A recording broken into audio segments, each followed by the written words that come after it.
In a world where the extraordinary is often mistaken for the ordinary, and the absurd is proudly paraded as the logical, we find ourselves once again facing the curious case of America's migration policies under the whimsical reign of President Donald Trump. As the nation watches yet another migrant shelter in San Diego close its doors, one can't help but wonder if the real asylum seekers are those desperately fleeing the tumult of the current administration.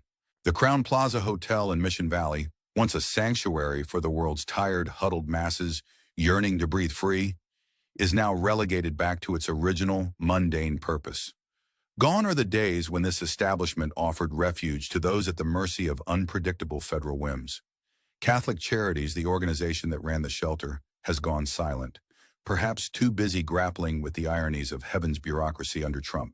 This closure follows closely on the heels of the Jewish Family Service of San Diego's announcement in February. They too have succumbed to the ever-changing federal funding and policy landscape, which in layman's terms means they've been left high and dry by the administration's magical disappearing act of compassion and support.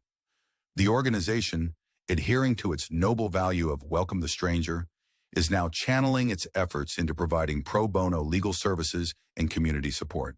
Because, let's face it, in Trump's America, the best welcome mat is a lawsuit. The app that was supposed to pave a smooth path for migrants into the U.S. has become as reliable as a politician's promise. The CBP One phone app, initially designed to assist with scheduling cargo inspections, has been repurposed in the most Trumpian fashion to include human lives in its cargo count. Since its sudden malfunction in January, the app has ceased to be the beacon of hope it once was for migrants, leaving them adrift in a sea of red tape and broken dreams. With migrant encounters reportedly dropping by nearly 95% in February, it seems the administration's strategy of confusion and chaos is yielding tangible results. U.S. Border Patrol agents, who once dealt with over 1,200 migrant encounters daily, now twiddle their thumbs between a mere 30 to 40 encounters. It's an achievement of sorts, akin to a student boasting about a grade point average plummeting from a solid B to a questionable F. The spectacle continues in New York City, where Mayor Eric Adams is orchestrating his own opera of absurdity. With the city's migrant shelter numbers decreasing from a high of 69,000 to a mere 45,000, Adams has declared victory over the international asylum seeker crisis.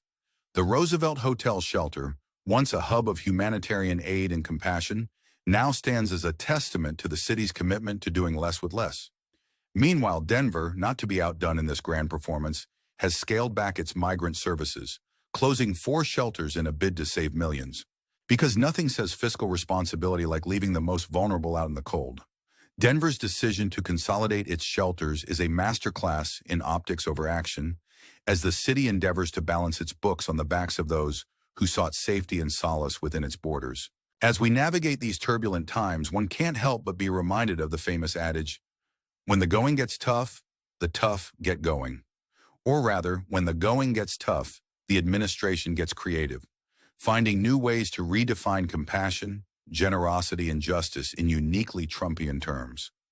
In this era of bold leadership and unprecedented policy revisions, it's perhaps fitting to remember that satire remains one of our most potent tools for making sense of the senseless. So, dear viewers, as we wrap up this episode of America's Got Policies, we invite you to ponder the following. Are we truly witnessing the art of the deal, or merely the art of the surreal? Share your thoughts in the comments below. We would love to hear your take on this unfolding drama.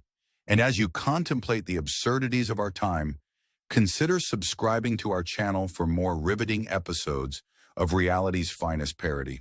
Like, comment, and let us know how you navigate the curious world we live in. This is your stage, and your voice matters more than ever in the theater of the absurd.